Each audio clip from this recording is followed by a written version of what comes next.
মৰমৰ ছাত্ৰ ছাত্ৰীসকল, তোমালোকক মোৰ পাঠদানলৈ স্বাগতম জনাইছোঁ। আমি পঢ়ি আছিলোঁ বিশিষ্ট প্ৰবন্ধকাৰ কালিৰাম মেঘিদেৱৰ দ্বাৰা ৰচিত গৌৰৱ শীৰ্ষক প্ৰবন্ধটি। ইতিমধ্যে আমি আলোচনা কৰিছোঁ যে মানুহৰ গৌৰৱ উপজে সদায় তুলনাৰ পৰা, আৰু এই ক্ষেত্ৰত ৰাণীৰ অলংকাৰ, বান্দিৰ বাঢ়নি কিদৰে প্ৰযোজ্য হ'ব পাৰে সেই বিষয়ে আমি আগৰ পাঠদানত আলোচনা কৰিছোঁ। তাৰোপৰি প্ৰবন্ধকাৰে কৈছে যে গৌৰৱ উৎপন্ন হয় তিনিটা ঠাইৰ পৰা, আৰু সেই তিনিটা ঠাই তোমালোকৰ নিশ্চয় মনত আছে। সেই তিনিটা ঠাই হৈছে সৌভাগ্য, শৰীৰ আৰু মন। আৰু সৌভাগ্যৰ পৰা জন্ম, ধন আৰু মান আহে। এইখিনি কথা আমি আগৰ পাঠদানত আলোচনা কৰিছোঁ। তাৰপিছত শৰীৰৰ তিনিটি গুণৰ পৰা গৌৰৱ উপজিব পাৰে বুলি লেখকে কৈছে, আৰু সেই গুণ তিনিটা হৈছে ৰূপ, স্বাস্থ্য আৰু বল। গতিকে লেখকে বিভিন্ন উদাহৰণৰ জৰিয়তে এই কথাখিনি আলোচনা কৰিছে। আৰু ইতিমধ্যে আমি এই সৌভাগ্য আৰু শৰীৰৰ বিষয়ে আগৰ পাঠদানত আমি পঢ়িছোঁ। তোমালোকৰ নিশ্চয় এইখিনি কথা মনত আছে। এতিয়া আজি আমি পঢ়িম গৌৰৱ উৎপন্ন হোৱা তৃতীয়বিধ ঠাই, মনৰ কথা। লেখকে কৈছে যে এই দুবিধ গৌৰৱৰ ঠাই বাস্তৱিক গৌৰৱৰ বিষয় নহয়। বাস্তৱিক অৰ্থত সৌভাগ্য আৰু শৰীৰৰ পৰা উপজা গৌৰৱ আচলতে প্ৰকৃত গৌৰৱৰ কাৰণ হ'ব নোৱাৰে। যে মানুহৰ প্ৰকৃত গৌৰৱ উপজে ক'ৰ পৰা? মনৰ পৰা। প্ৰকৃত গৌৰৱ উৎপন্ন হয় মানুহৰ মনৰ পৰা। আৰু লেখকে এই ক্ষেত্ৰত কৈছে যে মনৰ পৰা উপজা যি গৌৰৱ, সেই গৌৰৱ অকৃত্ৰিম, তাত কোনো ধৰণৰ কৃত্ৰিমতা নাথাকে। আৰু সেয়া কি হৈ ৰয়? চিৰস্থায়ী হৈ ৰয়। যে সৌভাগ্য আৰু শৰীৰৰ পৰা উপজা গৌৰৱটো কি? ক্ষণস্থায়ী, ক্ষন্তেক সময়ৰ কাৰণে থাকে। কিন্তু মনৰ পৰা উপজা যি গৌৰৱ, সেই গৌৰৱ চিৰস্থায়ী। যে মানুহৰ মৃত্যুৰ পিছতো তেনেকুৱা গৌৰৱ কি হয়? ৰৈ যায়। মানুহে মৃত্যুৰ পিছতো তেনেকুৱা গৌৰৱৰ পাত্ৰ হোৱা ব্যক্তিসকলক সদায় শ্ৰদ্ধাৰে সোঁৱৰে। ইয়াতে কৈছে যে কুবেৰৰ ধন মহাদেৱৰ ভিক্ষাৰ জুলুঙাতকৈ কোনে নিজ বুলি নাভাবে। যে কুবেৰৰ ধন যথেষ্ট পৰিমাণে আছিল, কিন্তু তথাপিও কিন্তু কুবেৰক মানুহে ভগৱান হিচাপে কেতিয়াও কি নকৰে? পূজা অৰ্চনা নকৰে। যে ধনী হ'লেও, ধন সম্পত্তি থাকিলেও কুবেৰক মানুহে কি নকৰে? ভক্তি নকৰে। কিন্তু ইয়াৰ বিপৰীতে মহাদেৱৰ ভিক্ষাৰ জুলুঙাখনকো কিন্তু কি কৰে?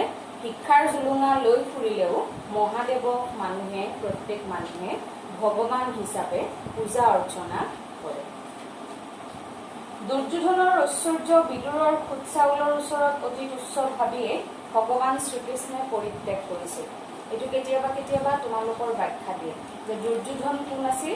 ধৃতৰাষ্ট্ৰ ৰজাৰ পুত্ৰ। আৰু এই ধৃতৰাষ্ট্ৰ ৰজাৰ পুত্ৰ দুৰ্যোধন কি আছিল? ঐশ্বৰ্যশালী আছিল। আৰু ৰজাৰ পুত্ৰ হোৱাৰ কাৰণেই তেওঁ কি আছিল? ঐশ্বৰ্যশালী আছিল। কিন্তু তথাপিও ভগৱান শ্ৰীকৃষ্ণই কি কৰিছিল? দুৰ্যোধনক পৰিত্যাগ কৰিছিল, আৰু ইয়াৰ বিপৰীতে ডাল দৰিদ্ৰ বিদুৰকহে তেওঁ কি কৰিছিল? নিজৰ সংগী হিচাপে বাছি লৈছিল। বেদব্যাস জন্মাত নিজ হলেও মানসিক বলত অমৰ।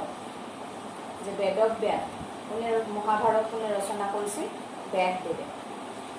গতিকে সেই বেদব্যাসৰ কথা ইয়াতে উল্লেখ কৰা হৈছে যে তেওঁ জন্মত নিজ হলেও, যে তেওঁ নিজ বংশত জন্মগ্ৰহণ কৰিলেও কিন্তু কি কৰিছিল?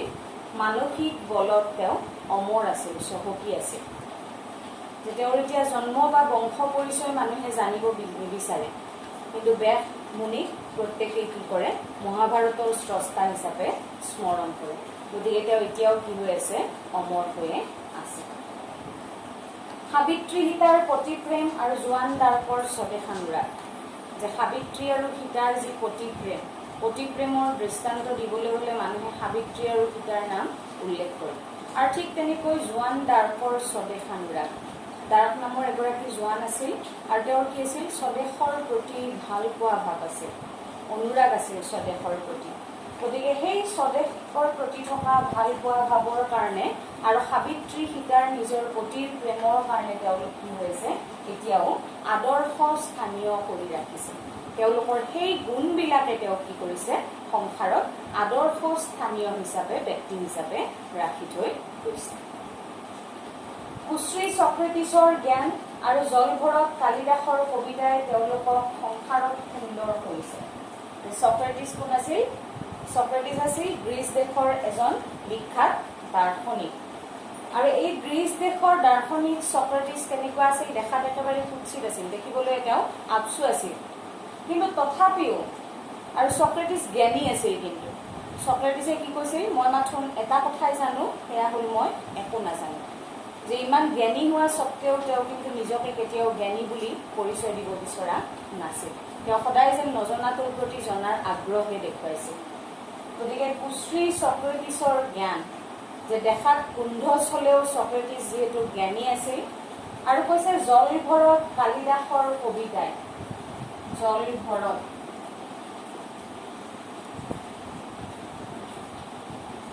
জলভৰত শব্দটো জড়ভৰত শব্দৰ পৰা আহিছে পিছফালে তোমালোকৰ দিয়াই আছে যে জড়ভৰত শব্দৰ পৰা জলভৰত শব্দটো আহিছে আৰু এই শব্দটো কি অৰ্থত ব্যৱহাৰ কৰা হৈছে মূৰ্খ অৰ্থত ব্যৱহাৰ কৰা হৈছে যে জলভৰত কালিদাসৰ কবিতাই কালিদাস মূৰ্খ আছিল তোমালোকে জানা যে কালিদাসে কি কৰিছিল সেই গছৰ ডালটোত বহি সেই ডালটোত তেওঁ কি কৰি দিছিল কপিয়াই দিছিল এই ডালটো কাটি দিছিল গতিকে কালিদাস ইমানেই মূৰ্খ আছিল তথাপিও কিন্তু কালিদাসে কি কৰিছিল যিবিলাক সুন্দৰ সুন্দৰ কবিতা ৰচনা কৰি থৈ গৈছিল সেই কবিতাসমূহৰ কাৰণে কালিদাস কি হৈছে এতিয়াও সংসাৰত সুন্দৰ হৈ আছে যে সক্ৰেটিছ দেখিবলৈ কুৎসিত হলেও তেওঁ যিহেতু জ্ঞানী আছিল আৰু কালিদাস মূৰ্খ হলেও তেওঁ যিবিলাক কবিতা ৰচনা কৰিছিল কালিদাসে উপমা ব্যৱহাৰ কৰি বিভিন্ন ধৰণৰ ৰচনা সৃষ্টি কৰিছিল তেওঁৰ ৰচনাৰ বৈশিষ্ট্যই আছিল সেইটো উপমাৰ ব্যৱহাৰ আৰু সেইকাৰণে কালিদাসক কথা কওঁতে কোৱা হয় উপমা কালিদাসস্য যে উপমাই কালিদাসৰ সাহিত্যৰ বিশেষ লক্ষণ আছে গতিকে কালিদাস আৰু সক্ৰেটিছৰ যি আদৰ্শ সেই আদৰ্শসমূহৰ কাৰণে কি হৈ আছে তেওঁলোক এতিয়াও সংসাৰত সুন্দৰ হৈ আছে যে তেওঁলোকক প্ৰত্যেকে এতিয়াও কি কৰে স্মৰণ কৰে ঠিক তেনেকৈ ইয়াতে কৈছে যে বালিৰ বল এপাত সৰতে বিলোপ হৈছে যে বলৰ কাৰণেও মানুহৰ গৌৰৱ উপজিব পাৰে কিন্তু তথাপিও মানুহৰ সেই শাৰীৰিক বলো কি হয় মুহূৰ্ততে নোহোৱা হৈ যাব পাৰে সুগ্ৰীৱৰ ককায়েক বালি যে বালিৰ বলো কিন্তু কি হৈছিল এপাত সৰতে বিলোপ হৈছিল ঠিক তেনেকৈ ক্লিওপেট্ৰাৰ অতুল ৰূপ ৰাখি সাপৰ বিষত কুৎসিতাকাৰ ধাৰণ কৰিছিল ক্লিওপেট্ৰা আছিল এগৰাকী বিশ্ব সুন্দৰী আৰু এইগৰাকী বিশ্ব সুন্দৰী ক্লিওপেট্ৰাক কি কৰিছিল সাপে কামুৰিছিল সাপে খুটিছিল আৰু যাৰ ফলত গোটেই মানুহজনী ক্লিওপেট্ৰা কি হৈছিল নীলা বৰণৰ হৈ গৈছিল গতিকে সেই ৰূপো কেতিয়াবা কি হ'ব পাৰে যদিও ৰূপ ভগৱানে দিয়া বস্তু মানুহৰ তাত হাত থাকে কিন্তু সেই ৰূপো খন্তেকতে নাইকিয়া হৈ যাব পাৰে গতিকে লেখকৰ মতে ৰূপক লৈও মানুহে গৌৰৱ কৰা উচিত নহয় স্বাস্থ্য শৰীৰৰ সাম্যভাৱ মাথোন মৃত্যু আৰু কালৰ হাতত সকলো লয় হয় ধন জন ৰাজ্য সম্পদো কালৰ হাতত লয় হয় যে ধন জন স্বাস্থ্য ৰূপ সৌন্দৰ্য এইবিলাক কি হয় সময়ৰ পৰিৱৰ্তনৰ লগে লগে এইবিলাক নোহোৱা হৈ যায় ধ্বংস হৈ যায় যে মানুহৰ মৃত্যুৰ লগে লগে এই সকলোবিলাক কি হয় ধ্বংস হৈ যায় নোহোৱা হৈ যায় নেপোলিয়ন বোনাপাৰ্টৰ ইমান জয়ৰ দশা কি হৈছে নেপোলিয়ন বোনাপাৰ্ট ফ্ৰান্সৰ এজন সামান্য চিপাহী আছিল আৰু সেই চিপাহী অৱস্থাৰ পৰাই কিন্তু নেপোলিয়ন বোনাপাৰ্টে ফ্ৰান্সৰ সম্ৰাট হৈছিল কিন্তু সেই নেপোলিয়ন বোনাপাৰ্টৰো জয়ৰ দশা কি হৈছিল যে ধোঁৱাৰ দৰে সকলো কালত বিলীন হৈছিল আৰু শেষত তেওঁ ফ্ৰান্স দেশখন যেন আটাইতকৈ দুখীয়া দুৰ্বল কৰি থৈ গৈছিল যে তেওঁ দেশ জয় কৰিছিল হয় কিন্তু দেশ জয় কৰিলেও সদায় মানুহৰ সেই জয় নিশ্চিত নহয় কেতিয়াবা কেতিয়াবা কি হয় সেই জয়ী হৈ থকা মানুহজনেও যুদ্ধত হাৰিব লগা পৰিস্থিতি হ'ব পাৰে গতিকে নেপোলিয়ন বোনাপাৰ্টেও এটা সময়ত যদিও যুদ্ধ জয় কৰিছিল দেশ জয় কৰিছিল কিছুদিন পিছত বা কিছু সময় পিছত কিন্তু তেওঁৰ সেই জয়ৰ পৰিণতিও তেওঁৰ তেওঁ হাৰ মানিব লগা হৈছিল আৰু তেওঁ যুদ্ধত হাৰি গৈছিল, যাৰ ফলত কি হৈছিল ফ্ৰান্স দেশখন আটাইতকৈ দুখীয়া আৰু দুৰ্বল কৰি তেওঁ থৈ গৈছিল। হেনিবালৰ পৰাক্ৰমো সেইদৰে ক্ষয় হৈছিল। হেনিবাল এগৰাকী প্ৰবল পৰাক্ৰমী ব্যক্তি আৰু সেই ব্যক্তিগৰাকীৰ সেই পৰাক্ৰম বলো কি হৈছিল ক্ষয় হৈ গৈছিল, নোহোৱা হৈ গৈছিল। আৰু ইয়াতে কৈছে স্বৰ্ণপুৰী লংকা, যে সোণৰ লংকাও কি কৰিছিল হনুমানে পুৰি ছাৰখাৰ কৰি দিছিল। ঠিক তেনেদৰে সোণৰ লংকাৰ নিচিনাকৈ ত্ৰয় নগৰখনো, আগতেই তোমালোকক কৈছো যে বিশ্ব সুন্দৰী হেলেনৰ কাৰণে গ্ৰীক আৰু ট্ৰজানৰ মাজত যুদ্ধ হৈছিল, যাৰ ফলত ত্ৰয় নগৰখন ধ্বংস হৈছিল। গতিকে এইবিলাক কি হয় খন্তেকতে ছাইত পৰিণত হয়, জুইত জাহ গৈছিল এইবিলাক আৰু ছাই হৈ গৈছিল। তেন্তে গৌৰৱ কিহৰ? গতিকে লেখকে কৈছে যে আমি যে টকা পইচা সা সম্পত্তি এইবিলাকক লৈ গৌৰৱ কৰোঁ, ৰূপ সৌন্দৰ্যক লৈ গৌৰৱ কৰোঁ, এইবিলাক বাৰু প্ৰকৃত গৌৰৱৰ কাৰণ হ'ব পাৰে নেকি? দিল্লীৰ সম্ৰাট যেনেকৈ উপজিছিল আৰু মৰিছিল, তেওঁৰ দাসো তেনেকৈ উপজিছিল। যে এগৰাকী সম্ৰাট ৰজা এজন যেনেদৰে জন্মগ্ৰহণ কৰে, যে প্ৰত্যেক সন্তানে কি কৰে মাতৃৰ গৰ্ভৰ পৰাই জন্মগ্ৰহণ কৰে। গতিকে এজন ৰজাই যেনেদৰে জন্মগ্ৰহণ কৰে, তেওঁৰ দাসজনেও ঠিক তেনেদৰে মাতৃৰ গৰ্ভৰ পৰাই এগৰাকী মাতৃৰ গৰ্ভৰ পৰাই জন্মগ্ৰহণ কৰে। আৰু ঠিক তেনেকৈ মানুহৰ মৃত্যু একেধৰণে হ'ব পাৰে। আৰু মৃত্যুৰ পিছত কি হয়, তেওঁৰ ধনী আছিল এইবিলাক মানুহে বিচাৰ নকৰে। এজনৰ যেনে দুখ তাপ আৰু ৰোগ আনৰো তেনে, যে ধনী মানুহ এজনৰ বেমাৰ আজাৰ হ'লে যেনেকুৱা দুখ কষ্ট, দুখীয়া এজনৰো ঠিক তেনেকুৱা সমানেই কষ্ট। ভগৱানে ধনী মানুহক বেমাৰ আজাৰ হ'লে কম কষ্ট, দুখীয়াক বেছি কষ্ট দিয়া নাই। প্ৰত্যেক মানুহেই বেমাৰ আজাৰ হ'লে যদি ধনী মানুহৰ এজনৰো একে বেমাৰ, দুখীয়াজনৰো একে বেমাৰ, তেনেহ'লে সেই দুয়োজন ব্যক্তিয়ে কি পাব একেখিনি কষ্ট বা যন্ত্ৰণাই ভোগ কৰিব লাগিব। তেন্তে গৌৰৱ কিয়? গৌৰৱৰ কাৰণ কি? তেনেহ'লে আমি যে এইবিলাকক লৈ গৌৰৱ কৰোঁ, এইবিলাক বাৰু প্ৰকৃত গৌৰৱৰ কাৰণ হয় নেকি? লেখকে ইয়াতে প্ৰশ্ন কৰিছে।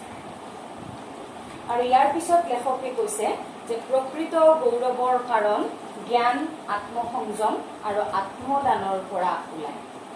তোমালোকৰ যদি পৰীক্ষাত প্ৰশ্ন আহে প্ৰকৃত গৌৰৱৰ কাৰণ কি, তেতিয়াহ'লে তোমালোকে লিখিবা মন।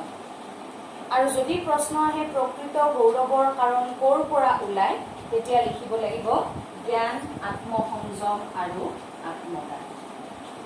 ক'ৰ পৰা ওলায় বুলি ক'লে জ্ঞান, আত্মসংযম আৰু আত্মদান। ক'ৰ পৰা ওলায় বুলি ক'লে লিখিবা জ্ঞান, আত্মসংযম আৰু আত্মদান। আৰু যদি সোধে গৌৰৱ, প্ৰকৃত গৌৰৱৰ কাৰণ কি, কাৰণ কি বুলি ক'লে লিখিব লাগিব মন। বুজি পাইছা এইখিনি কথা? যে এইবিলাক কি আচলতে এইবিলাক মানুহৰ মানসিক গুণ কিছুমান। আত্মসংযম, আত্মদান, জ্ঞান এইবিলাক মানসিক গুণ। গতিকে এই গুণবিলাকে কি কৰে মানুহক গৌৰৱ প্ৰদান কৰিব পাৰে। আৰু এই গুণবিলাকৰ কাৰণে উপজা গৌৰৱ কি হয় চিৰস্থায়ী হৈ ৰয়। ই কেতিয়াও মানুহৰ মৃত্যুৰ লগে লগে নোহোৱা হৈ নাযায়। আৰু এই গুণসমূহে জ্ঞান, আত্মসংযম, আত্মদান আদি গুণে মানুহক কি কৰে অমৰ কৰে। যে মানুহ মৰিলেও কিন্তু মৰাৰ পিছতো সেই ব্যক্তিজন সদায় অমৰ হৈয়ে। ইয়াতে উদাহৰণ দিছে চক্ৰেটিছৰ জ্ঞান। আগতেই ক'লোৱে মই চক্ৰেটিছ জ্ঞানী আছিল, যদিও তেওঁ কুৎসিত আছিল দেখিবলৈ, তেওঁৰ সেই জ্ঞানৰ কাৰণে কি হৈছে চক্ৰেটিছ মৰিও অমৰ হৈ আছে। আৰু আত্মসংযমৰ কথা কওঁতে ইয়াতে কৈছে যে আত্মসংযমৰ কথা কওঁতে কৈছে প্ৰহ্লাদৰ কথা। হিৰণ্যকশিপুৰ পুত্ৰ প্ৰহ্লাদ আছিল আত্মসংযমী। প্ৰহ্লাদ বিষ্ণু ভক্ত আছিল, আৰু ইয়াৰ বিপৰীতে হিৰণ্যকশিপুৰে কি কৰা নাছিল, বিষ্ণুক বিশ্বাস কৰা নাছিল। আৰু তেতিয়া হিৰণ্যকশিপুক সেই বিষ্ণু যে আছে এই সকলোবিলাক বস্তুতে সেই কথাটো দেখাবৰ কাৰণে প্ৰহ্লাদৰ ভক্তিত সন্তুষ্ট হৈ বিষ্ণুৱে কি কৰিছিল, শিলৰ স্তম্ভৰ পৰাও কি কৰিছিল নৰসিংহ ৰূপ ধাৰণ কৰি হিৰণ্যকশিপুৰ সন্মুখত উপস্থিত হৈছিল। আৰু কৈছে হৰিশ্চন্দ্ৰৰ ন্যায়, সত্যবাদী ৰজা হৰিশ্চন্দ্ৰৰ যি ন্যায়, এইবিলাক গুণৰ কাৰণে তেওঁলোক কি হৈ আছে অমৰ হৈ আছে আৰু জয়মতীৰ আত্মদান জয়মতীয়ে কি কৰিছিল নিজৰ স্বামী আৰু নিজৰ দেশৰ হকে নিজৰ জীৱনকো উৎসৰ্গা কৰিছিল গতিকে এই ব্যক্তিসকল কি মৃত্যু হলেও এওঁলোক সদায় আমাৰ মাজত কিন্তু জীয়াই আছে কিহৰ কাৰণে এই গুণবিলাকৰ কাৰণে তেওঁলোক আমাৰ মাজত এতিয়াও জীয়াই আছে গতিকে এওঁলোকৰ যি গৌৰৱ সেই গৌৰৱ ইতিহাসৰ গৌৰৱৰ বিষয় ইতিহাসৰ পাততো জয়মতী হৰিশ্চন্দ্ৰ প্ৰহ্লাদ এইবিলাকৰ নাম যেন এতিয়াও লিপিবদ্ধ হৈ আছে শেক্সপিয়াৰ কবিৰ মাধৱদেৱ আদি মহাপুৰুষৰ পূৰ্ণাংগ জীৱনী পোৱা নাযায় তথাপি তেওঁলোকৰ জীৱনী যিমান জানো বিস্তৃত জীৱনী থকা মহাসম্ৰাটৰো সিমান নাজানো যে শেক্সপিয়াৰ ইংৰাজী সাহিত্যৰ এগৰাকী বিশ্ববিখ্যাত সাহিত্যিক শেক্সপিয়াৰ আৰু কবিৰ হিন্দী সাহিত্যৰ এগৰাকী সাহিত্যিক কবিয়ে কি কৰিছিল বিভিন্ন দোহা বুলি কয় সেইবিলাকক ৰচনা কৰিছিল আৰু মাধৱদেৱ শংকৰদেৱৰ প্ৰধান শিষ্য মাধৱদেৱ যে এওঁলোকৰ কি নাপাওঁ আমি পূৰ্ণাংগ জীৱনী নাপাওঁ এওঁলোক জন্মৰ পৰা মৃত্যুলৈকে এওঁলোকৰ জীৱন বৃত্তান্ত আমি কোনেও কেতিয়াও নাজানো কিন্তু নাজানিলেও কিন্তু এই ব্যক্তিসকলক আমি ভালদৰে জানো কাৰণ এই ব্যক্তিসকলে কি কৰিছে নিজৰ সাহিত্যৰ কাৰণে ভাষা সাহিত্যৰ কাৰণে বিভিন্ন বৰঙণি আগবঢ়াই থৈ গৈছে গতিকে এই যে ভাষা সাহিত্যৰ কাৰণে বৰঙণি আগবঢ়াই থৈ গ'ল সেইকাৰণে কি হৈছে শেক্সপিয়াৰ কবিৰ মাধৱদেৱ এইসকলৰ পূৰ্ণাংগ জীৱনী নাপালেও কিন্তু এওঁলোকৰ বিষয়ে বহুখিনি কথা আমি ভালদৰে জানো কিন্তু ইয়াৰ বিপৰীতে যিসকল ৰজা মহাৰজা আছে সেই ৰজা মহাৰজাসকলৰ জীৱন বৃত্তান্ত তেওঁলোকৰ বুৰঞ্জীৰ পাতত লিপিবদ্ধ হৈ থাকিলেও কিন্তু আমি তেওঁলোকৰ ইমান ভালদৰে কেতিয়াও কোনেও নাজানো কিয় কাৰণ ৰজা মহাৰজাসকলে কি কৰিছিল আচলতে এজন মানুহক যুদ্ধত পৰাস্ত কৰি এখন দেশ জয় কৰিছিল কিন্তু এই ব্যক্তিসকলে কি কৰিছিল আচলতে সাহিত্য ৰচনাৰ জৰিয়তে মানুহৰ মনটো জয় কৰিছিল আৰু ইয়াৰ পিছত কৈছে যে বাতৰি কাকতত বহুত ধনী মানি আৰু ডাঙৰ মানুহৰ কথা পঢ়িবলৈ পাওঁ দুখীয়া কবি দাৰ্শনিক পণ্ডিত স্বাৰ্থত্যাগী আৰু পৰোপকাৰী মানুহৰ কথা শুনিবলৈ নাপাওঁ কিন্তু শেষত কাৰ নাম ওলাব ডাঙৰৰ নে দুখীয়াৰ যে বৰ্তমান সময়তো এনেকুৱা হৈছে যে বাতৰি কাকত আদিত কিবা এটা ভাল খবৰ ছপাবলৈ হলে কি কৰিব লাগিব মানুহে টকা পইচা দিব লাগিব গতিকে দুখীয়া মানুহ এজনে সেই ভাল খবৰটো ছপা কৰিবৰ কাৰণে প্ৰকাশ কৰিবৰ কাৰণে তেওঁ টকা পইচা দিব নোৱাৰে কিন্তু ইয়াৰ বিপৰীতে ধনী মানুহ এজনে কি কৰে এটা নিদিব লগা খবৰো টকা পইচাৰ জৰিয়তে সেই বাতৰি কাকতখনত প্ৰকাশ কৰে কিন্তু তথাপিও লেখকে প্ৰশ্ন কৰিছে যে শেষত কাৰ নাম ওলাব দুখীয়াৰ নে সেই ডাঙৰ ব্যক্তিজনৰ যে ধন সম্পত্তি থকা টকা পইচা থকা সেই মানুহজনৰ কথা সমাজত প্ৰচাৰ হ'ব নে সেই দুখীয়া পৰোপকাৰী যিজন ব্যক্তিয়ে দুখীয়া হলেও আনৰ উপকাৰ সাধন কৰিছে তেওঁৰ নাম সমাজত উচ্চাৰিত হ'ব যে আমি প্ৰত্যেকেই জানো যে দুখীয়া হলেও যিবিলাকে আনৰ উপকাৰ সাধন কৰে তেওঁ সেই সমাজত কি হৈ থাকে সদায় চিৰস্থায়ী হৈ থাকে তেওঁৰ সেই নাম প্ৰকৃততে উচ্চাৰণ হয়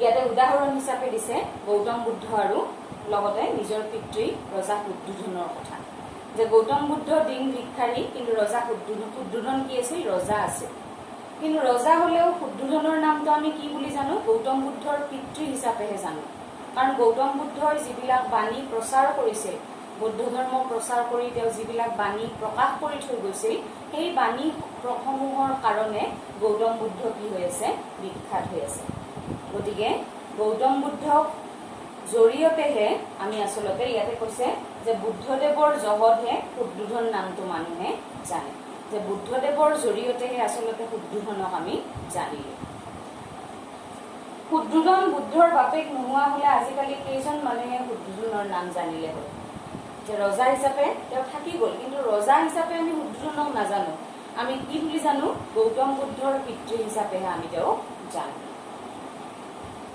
আৰু ইয়াৰ পিছৰ পেৰেগ্ৰাফটোত লেখকে কৈছে যে কেতিয়াবা নাম নোহোৱা অৱস্থাও গৌৰৱৰ বিষয় হৈ পৰিব পাৰে নাম নোহোৱা অৱস্থা মানে যে এজন ব্যক্তিৰ জন্মস্থান যদি অনিশ্চিত হয় কোন ঠাইত জন্মগ্ৰহণ কৰিছে সেই বিষয়ে যদি সঠিক সিদ্ধান্তত উপনীত হোৱা নাযায় তেনেহলে কি হয় সেই ব্যক্তিগৰাকীক লৈ বিভিন্ন ঠাইৰ মানুহে টনা আজোৰা লগায় ইয়াতে উদাহৰণ দিছে কাৰ কথা কৈছে হুমাৰৰ কথা হুমাৰ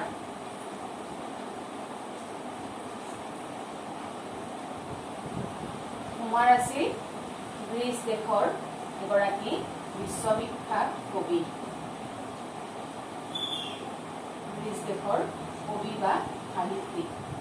গতিকে এইগৰাকী হুমাৰক কিন্তু আমি প্ৰত্যেকেই জানো, কি বুলি জানো, যে এওঁ দুখন আচলতে মহাকাব্য ৰচনা কৰিছে হুমাৰে। প্ৰশ্ন আহিব পাৰে তোমালোকৰ, হুমাৰ কোন আছিল?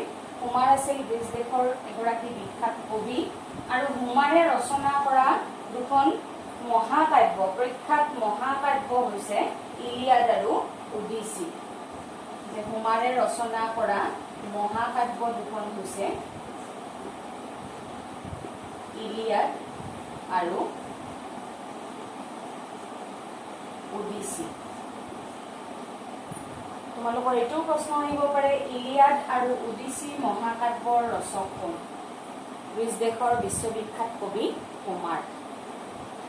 গতিকে এই হুমাৰৰ জন্মস্থান কি আছিল? অনিশ্চিত আছিল। ক'ত জন্মগ্ৰহণ কৰিছিল হুমাৰে এই কথা নিশ্চিতকৈ ক'তো পোৱা নাযায়। আৰু সেইকাৰণে এই নিমিত্তে স্মাৰ্না, ৰোডস্কল, কন, চেলামিছ, কায়ছ, আৰ্টছ আৰু এথেন্স দেশৰ মানুহে এইবিলাক বিভিন্ন ঠাইৰ নাম ইয়াতে উল্লেখ কৰা হৈছে। যে বিভিন্ন ঠাইৰ মানুহে কি কৰে, হুমাৰ তেওঁলোকৰ ঠাইত জন্মিছিল বুলি ক'ব বিচাৰে। যেহেতু তেওঁৰ জন্মস্থান অনিশ্চিত হৈ আছে, ক'ত জন্মগ্ৰহণ কৰিছিল প্ৰকৃততে ক'ব নোৱাৰি। যদিও আমি পাইছো গ্ৰীচ দেশৰ কবি বুলি, কিন্তু তথাপিও এথেন্স দেশৰ মানুহে আৰু লগতে হুমাৰ স্মাৰ্না, ৰোডস্কল, কন, চেলামিছ এইবিলাক ঠাইৰ মানুহে কি বুলি ক'ব বিচাৰে, তেওঁ নিজৰ ঠাইৰ বুলি ক'ব বিচাৰে। আৰু নিজৰ ঠাইৰ বুলি কৈ তেওঁলোকে গৌৰৱ বোধ কৰে। আৰু লগতে উদাহৰণ দিছে এইদৰে অনন্ত কুণ্ডলী আৰু ডাকক লৈ। অনন্ত কুণ্ডলী আছিল শংকৰদেৱৰ সমসাময়িক এজন বৈষ্ণৱ কবি। অনন্ত কুণ্ডলী শংকৰদেৱৰ সমসাময়িক বৈষ্ণৱ কবি। তোমালোকৰ পিছফালে দিয়াই আছে টোকাবিলাক, এবাৰ চাই ল'বা। গতিকে এই অনন্ত কুণ্ডলীক লৈও কি কৰিছিল বঙালী আৰু অসমীয়াই, আৰু লগতে ডাকক লৈ। ডাক তোমালোকে জানা, ডাকৰ বচন। কিছুমানে কয় যে ডাক নামৰ এজন বিৰাট বিখ্যাত পুৰুষ আছিল, আৰু কিছুমানে কয় যে এজন মানুহে কি কৰিছিল, তাৰ সন্তানে জন্ম হৈয়ে কথা কৈছিল, আৰু সেই জন্ম হৈয়ে কথা কোৱাৰ কাৰণে তেওঁক নাম দিয়া হৈছিল ডাক। গতিকে জানি থোৱা যে ডাক নামৰ এজন বিখ্যাত ব্যক্তি আছিল, যিয়ে কিছুমান বচন কৈছিল আৰু সেইবিলাকক কোৱা হয় ডাকৰ বচন বুলি। গতিকে ডাকক লৈ আৰু অনন্ত কুণ্ডলীক লৈ কি কৰে, বঙালী আৰু অসমীয়াসকলে টনাটনি লগায়। আৰু লগতে কৈছে বিদ্যাপতিৰ কথা। বিদ্যাপতি আছিল এগৰাকী মিথিলাৰ কবি, আৰু এই মিথিলাৰ কবিৰ কাৰণে বিদ্যাপতি কি কৰিছিল, মিথিলাৰ কবি বিদ্যাপতিক লৈ পেলাইও মৈথিলী আৰু বঙালীয়ে, মিথিলাৰ যিসকল মানুহ সেইবিলাকক মৈথিলী বুলি কোৱা হয়, মৈথিলী আৰু বঙালীয়ে কি কৰিছে, বিদ্যাপতিক লৈ টনাটনি লগাইছে। বিদ্যাপতিয়ে ৰাধাৰ চৰিত্ৰক লৈ পেলাই ভালেমান কবিতা ৰচনা কৰিছিল, ৰাধাৰ বিৰহ ইত্যাদি আছে। এইবিলাকক লৈ পেলাই, এওঁলোকক লৈ পেলাই কি কৰিছে বঙালী অসমীয়াই আৰু লগতে টনাটনি লগাই আছে। মৈথিলী আৰু বঙালীয়েও টনাটনি লগাইছে। আৰু লগতে কৈছে আনকি অসমৰ ভিতৰতে ভিন ভিন জিলাৰ মানুহে মাধৱ কন্দলী, মাধৱদেৱ, অনন্ত কন্দলী আদি মহাত্মাসকলক ভিন ভিন ঠাইত পেলাইছে।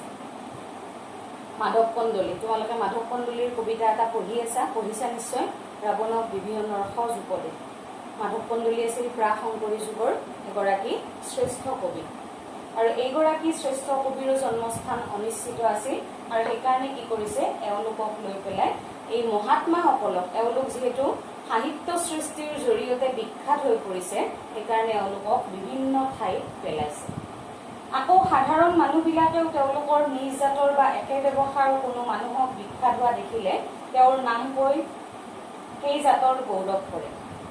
ঠিক তেনেকৈ সাধাৰণ শ্ৰেণীৰ মানুহবিলাকেও কি কৰে, তেওঁলোকৰ মাজৰ পৰা এজন যদি কোনোবা বিখ্যাত হৈছে, সেই বিখ্যাত হোৱা মানুহজনক কোনোবা প্ৰকাৰে হ'লেও নিজৰ বংশৰ মানুহ বুলি কৈ গৌৰৱবোধ কৰিব বিচাৰে।